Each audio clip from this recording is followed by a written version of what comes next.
ازيكم؟ انا مازن عادل ايه عبقرينو من قناة عبقرينو. دي حلقة جديدة من ميني بودكاست.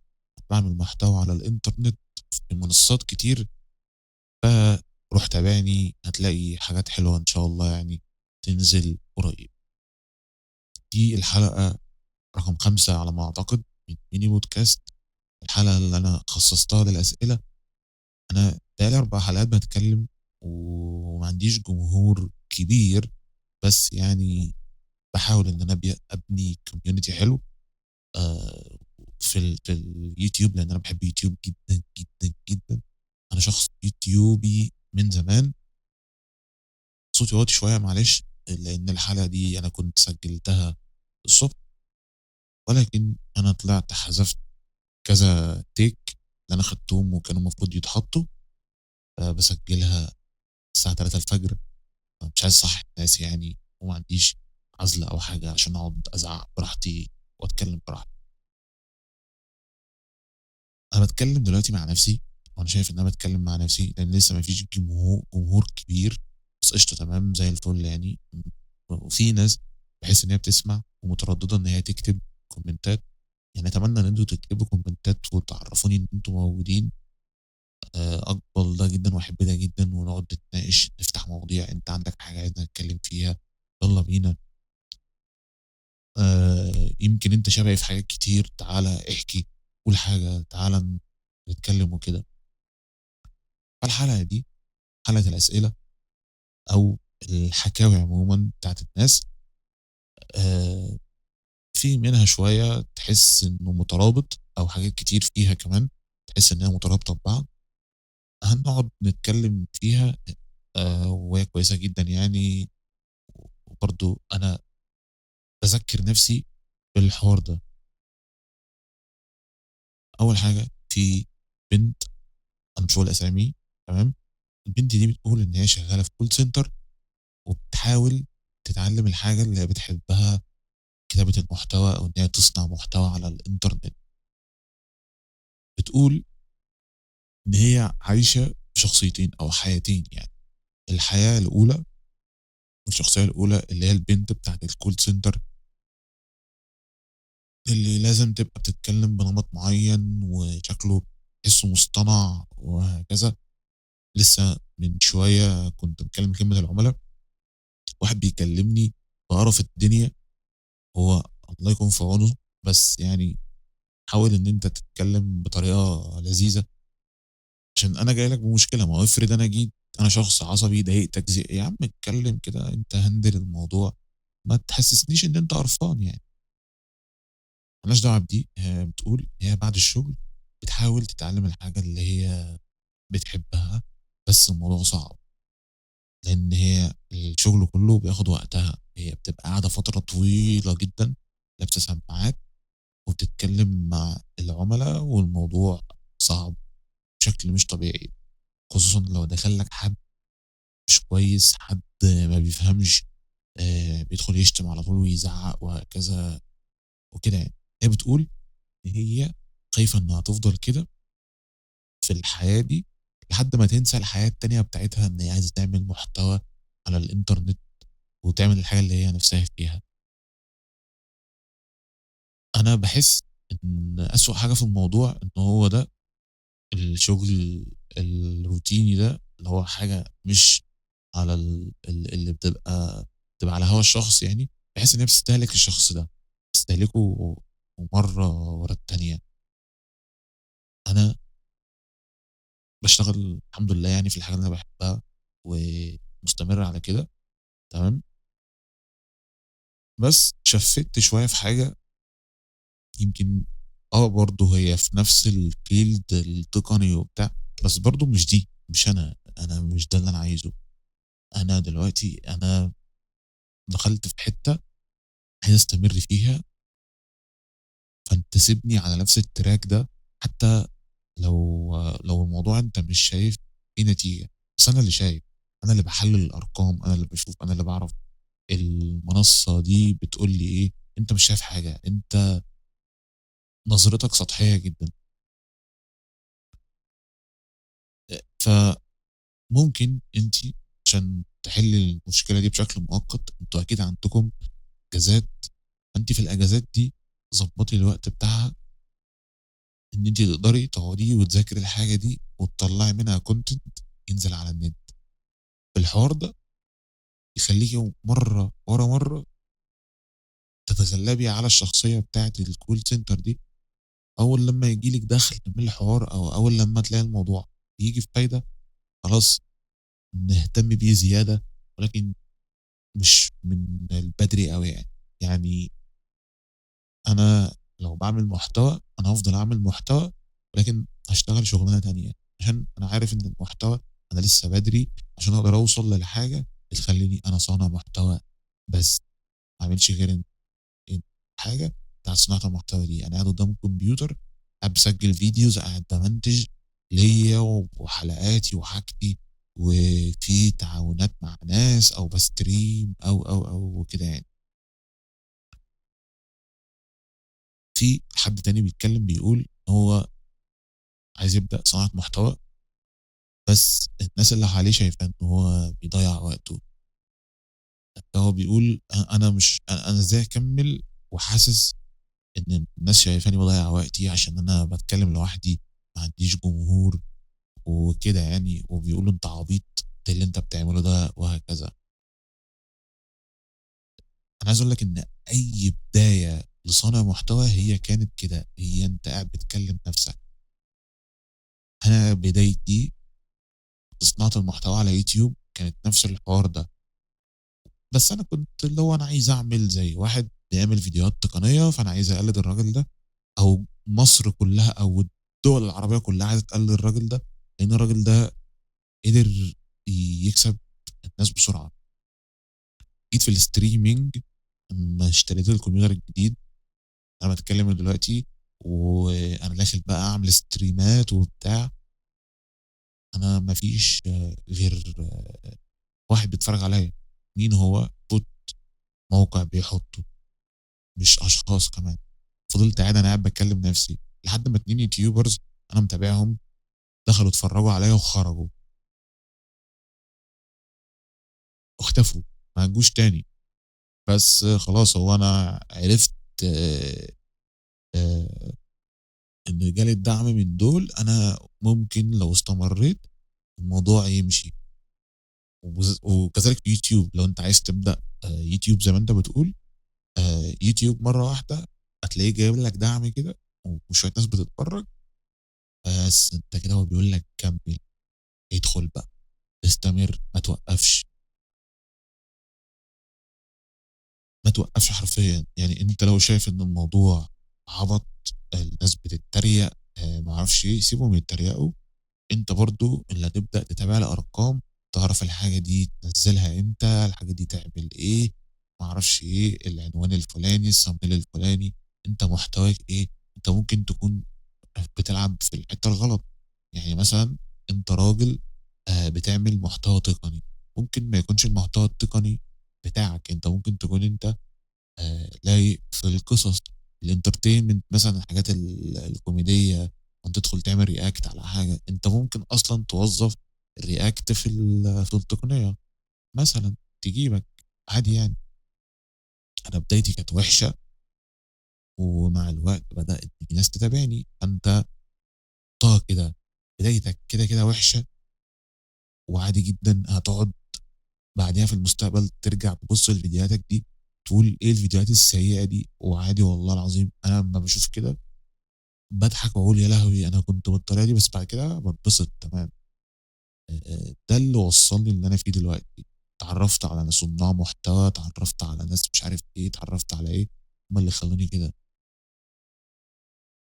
اقعد بس أنت كده مع نَفْسك ورقة وقلم، ضبّط واستمر في المحتوى بتاعك، ده هيخلّيك توصل للناس مع مرور الوقت. ناخد بقى سؤال من بنت، هنمشّيها بنت وولد، هي بتقول: "أنا كل أمّا آجي آخُد خطوة في كتابة المحتوى بالاقي الناس بتقلل منّي وتقِل أدبها وكده يعني."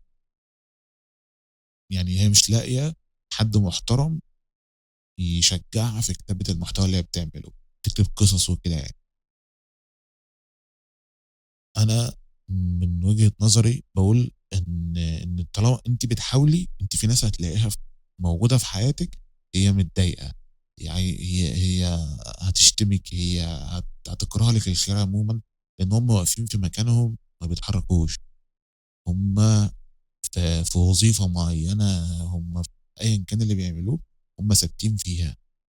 أنتِ بتتحرّكي، بتاخدي خطوة في مجال معيّن، المجال ده عليه الطلب دلوقتي، هُم مش عارفين يدخلوا المجال ده ومش فاهمين ومهما بحثوا ودوّروا مش هيعرفوا يعملوا زي ما أنتِ بتعملي بالضبط. فاستمري وتجاهلي الكومنتات السلبية أو تجاهلي الناس عمومًا السلبية في حياتِك، مش لازم اللي بيكتبوا كومنتات، في ناس كتير هتلاقيهم سلبيين في حياتِك أو هتلاقيهم هُم مش عايزينِك تبقي أحسن منهم. لأ، تجاهلي كل ده، ارميهم ورا ضهرِك وكمّلي عادي جدًا، وبرضه خلّي بالِك إنه ممكن يكون في حد بينتقد وحد بيقل أدبه، يعني أنتِ فرّقي بين ده، عشان ممكن اللي بينتقد ده يخلّيكِ المرّات الجاية تكتبي محتوى أحسن، قصص أحسن للناس وهكذا، وتهتمي برضه إن أنتِ تكتبي حاجات تشد الناس الكويسة إن هي تتابعِك. إزاي؟ عندِك بقى إن أنتِ تكوني بتحطّي عناصر في القصة بتاعتِك تخلّي الناس تدخل تتفرّج أو تدخل تقرأ يعني القصة على المنصات زي فيسبوك مثلًا، وتكمّلي على لحد الآخر، وتطلبي منّه طلب في الآخر الطلب ده يكون سهل عليه إنه يعمله، ويقول تمام أنا البنت دي هاتابعها واتفرّج على أي محتوى هي هتعمله بقى كتابي، صوتي، آآ أيًا كان يعني الحاجة اللي أنتِ هتعمليها. معانا واحد تاني بيقول إن هو بيشتغل freelance في المجال بتاعنا يعني تمام، والناس فاكراه إن هو مرتاح. بيقول إن يعني هو حاسس إن الناس دايمًا كلّها شايفاه إن هو ناجح، مبسوط، معاه فلوس كتير جدًا، و ويا لهوي بقى ده أنت تلاقيك بتقبض بالدولار والحاجات دي، بس الناس مش شايفة اللي ورا ده. عايز أقول لك يعني ما تحاولش إن أنت توضّح للناس حاجة تمام، خلّي اللي شايف شايف، أو لو أنت عايز توضّح ماشي، هو أنت فهّمهم إن أنت أصلًا أنت بتصرف إنترنت في الشهر قد كذا، الكهربا مثلًا لو أنت عايش لوحدك، آآ التصليح الكمبيوتر بتاعك أو اللابتوب أو أيًا كان الحاجة اللي أنت بتشتغل عليها، ما هي دي محتاجة صيانة كل فترة. عندك مثلًا لو حاجة باظت عندك في جهازك محتاج أنت تشتري غيرها، ما أنت برضه محتاج تكاليف وتحوّش فلوس عشان تشتري حاجة وتطوّر من معداتك والكلام ده كله. فأنت برضه في حاجات في الخلفية هُم ما يعرفوش عنها حاجة، ومش شرط الfreelancer اللي قاعد في البيت يكون بيقبض أرقام مهولة جدًا يعني، مش شرط كل الناس تقبض أرقام مهولة في الfreelance أو حد بيشتغل من البيت. عادي، في ناس بتشتغل من البيت وبتاخد أرقام بنت لذينة تمام، وناس تانية لأ، هو على حسب كل واحد وخبرته. يعني أنا مش فاهم الناس دي بتبقى ليه شايفانا كده، شايفانا إحنا في المجال بتاعنا على الإنترنت إن إحنا دايمًا معانا الفلوس وإحنا. ماشي يا عم، أنا معايا الفلوس أيًا كان الحمد لله يعني ربنا كارمني وكارم كل اللي شغالين في المجال ده يعني.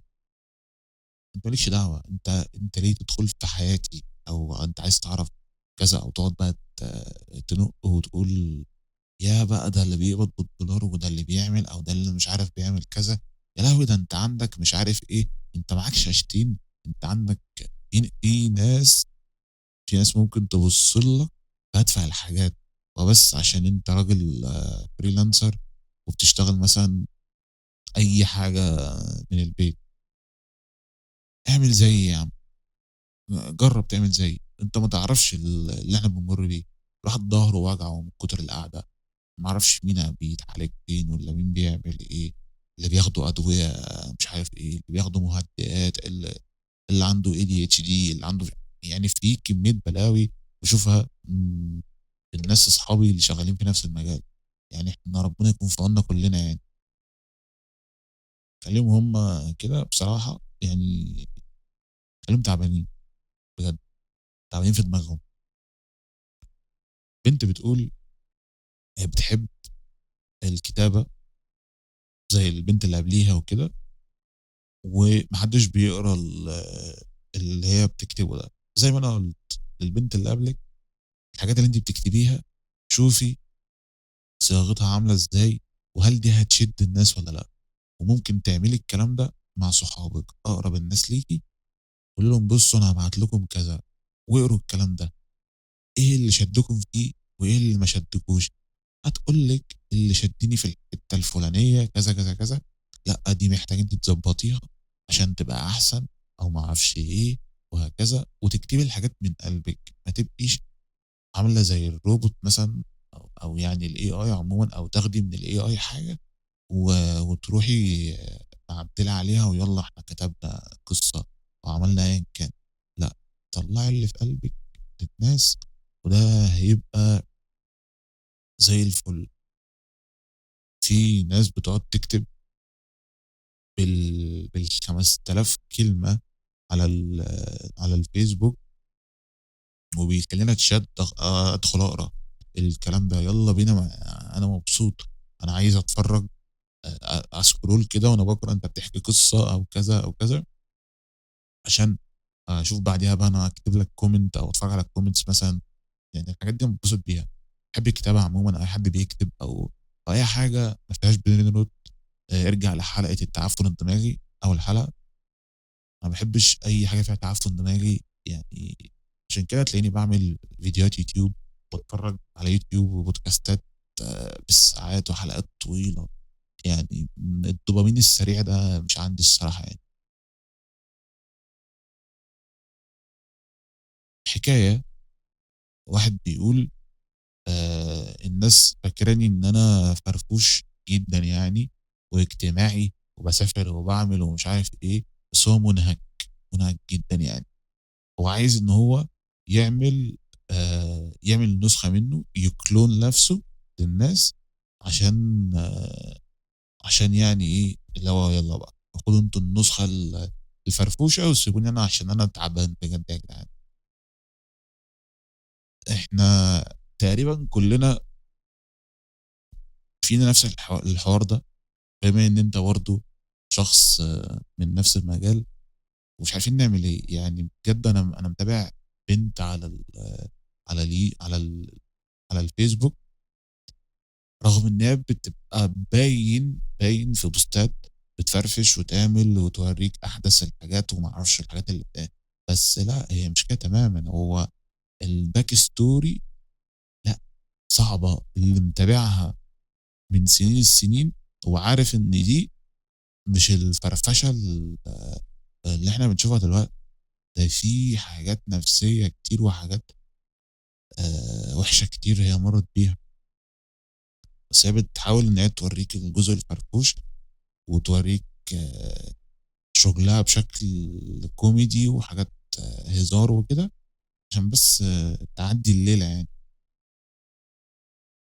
واحد بيقول أنا خايف أجرّب عشان لو فشلت أبقى أنا أهبل والناس تقعد تتريق عليّا ومش عارف إيه. ما هو أنا زيّك، أو أنا كنت زيّك، باحاول يعني. أنا دلوقتي باعمل podcast دي الحلقة ال5. أنا عملت من البودكاست ده 3 نسخ، نسخة في الchannel هنا ودي اتشالت وعملت لها إعادة على منصة تانية ودي بتتشال، ودي نسخة رقم 3 واللي هي هاثبّتها وتبقى موجودة هنا على الchannel كل يوم جمعة الساعة 14:00. ما تنساش إنك تعمل subscribe عشان تتابعنا وتركّز في الحلقات.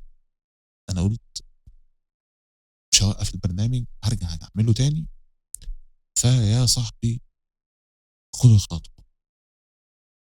رُحت واخد الخطوة، لقيت الموضوع اشتغل وفي ناس بتسمع وبتاع.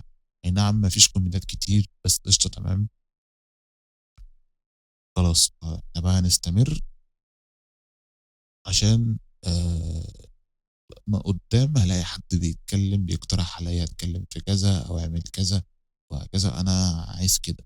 ممكن البرنامج ده يكون ليه موسم يخلص ما اعملش تاني منه، بس أكون طلعت منه بجمهور بيتابعني لنفس الحاجة اللي أنا باتكلم فيها في الchannel نفسها اللي هي تقنية برضه. أنت عايز إن أنت تبدأ تعمل حاجة على الإنترنت وخايف، لأ ابدأ على طول، ابدأ بأقل الإمكانيات، كل الناس بتقول كده، ابدأ بأقل حاجة، أنا بادئ بأقل الإمكانيات. أنا كنت قاعد فترة طويلة مستني أجيب الهايبر إكس عشان أسجل منه الصوت، لأن أنا مش معايا إن أنا أشتري الشور وأجيب مايكات البودكاست الغالية، فكان الهايبر إكس ساعتها ب3000 جنيه. أنا معرفش هو دلوقتي عامل كام، هو سعره رفع بشكل كبير جدا. أنا فضلت حبة أقول هجيب الهايبر إكس، استنى فلوس الهايبر إكس تيجي، فلوسه تيجي سعره يرفع، فلوسه تيجي سعره يرفع. طب ما أنت معاك مايك متواضع، ممكن أنت تستخدم الأدوات المتاحة عندك، تطلع منه صوت وتشتغل. وبالفعل مايك ب150 جنيه طلع لك الصوت اللي انت بتسمعه دلوقتي، والحالات اللي بتنزل سواء بقى دي او اي حاجه انا بعملها في يوتيوب عموما او اي منصه انت بتسمع فيها صوتي، هي متسجله بالمايك ده. لحد ما هيجي الوقت اللي انا اروح مطور السيت اب، لو ربنا كرم يعني السيت اب بتاعي اظبط فيه مايك كويس، اظبط فيه حاجات كتيره تخليني اعمل محتوى بشكل احسن من كده كمان، وتشوف بقى كواليتي احسن في الصوت. لان انا برضو لسه مش معترف بالمايك اللي انا بتكلم بيه ده، رغم ان انا مسجل بيه كتير، بس انا برضو مش معترف بجودته تماما. ده اخره مايك مكالمات، بس ماشي هو بيقضي الغرض. شوف الحاجات اللي عندك المتاحة في البيت واشتغل بيها. انت معاك مايك زي ده، معاك الرينج لايت الرخيصة بتاعت التيك توك دي، معاك موبايلك، معاك لابتوبك، لو انت معاك لابتوب او عندك كمبيوتر ابدأ. وهتلاقي عندك فيديوهات في يوتيوب بتعلمك ازاي تمنتج. عندك بقى انت مثلا راجل عايز تدخل تتعلم بريمير، فيديو الربع ساعة بتاع احمد ابو زيد يديك الاساسيات. تعلم حاجات تانية، توتوريالز الناس الاجانب، يطلع لك احلى شغل. ده اللي انا عملته. انا كل اللي كنت عايزه ان انا انقل من برنامج في المورا، لانه كان يخنق، وانا عايز ان انا اطور واعمل حاجه بجد. لان انا اشتغلت ببرامج مونتاج هي بسيطه جدا، فانا عايز اعمل حاجه حلوه. فقلت اجي لي بريمير واديله فرصه. اتفرجت على الفيديو بتاع احمد ابو زيد بيقول لك هتعمل واحد اتنين تلاته وانت كده بقيت بتمنتج حلو. يا راجل هو المونتاج كده بجد؟ طب ما سهله، يلا. فيديوهاتي كلها بقت عليه، بيقف معايا حاجه او ان انا عايز اتعلم حاجه جديده، بسم الله الرحمن الرحيم، يوتيوب يديني الحاجه الجديده. وقفت معايا في البريمير، انا كده كده فاهم افتر افكت، افتح افتر افكت اخلص الحاجه وارميها في البريمير. يعني وبرضه بقعد اتكلم نفسي اقول يعني انت اتعلمت افتر افكت وعرفت فيه حاجات وسبت بريمير اللي هو التافه ده؟ ده انت جامد والله. بس تمام، خدت الخطوه وجربت وعملت وبدات انزل حاجات واشوف وازاي اعمل معرفش ايه واحط ايه. ودلوقتي انا بشتغل في بريمير وبعمل شغل للناس في بريمير زي الفل. سيبك من هيشوفك اهبل، ابدأ عادي جدا واشتغل عادي جدا، مفيش مشاكل. يمكن اغلب الناس اللي احنا اتكلمنا عنهم النهارده هم كلهم شبه بعض و... والاسئله كلها قريبه من بعض يعني. فشكرا لاي حد بيسمعني، وشكرا على الاسئله، واتمنى ان انتوا تكونوا مستمتعين. انا عايزكم تعملوا لايك وشير وسبسكرايب. اهم حاجه اللايك، الكومنتات، ادونا كده شويه كومنتات حلوه من اللي انا بشوفها كل مره. دي في ناس مختلفه بتدخل تعمل لي كومنتات، على راسي والله. أشوفكم في الحلقة الجديدة من ميني بودكاست. أنا كنت معاكم مازن AKA عبقرينو من قناة عبقرينو. ما تنساش إنك تتابعني على كل المنصات، تلاقيها موجودة في الديسكريبشن على ما أعتقد يعني. ما لقيتهاش في الديسكريبشن افتح القناة وهتلاقيهم برضو يعني. ما أنت اتعب نفسك كده 5 دقايق وخش فولو هنا فولو هناك. أنا برضو هتلاقيني إن شاء الله الفترة الجاية منتشر بعمل حاجات حلوة. مع السلامة.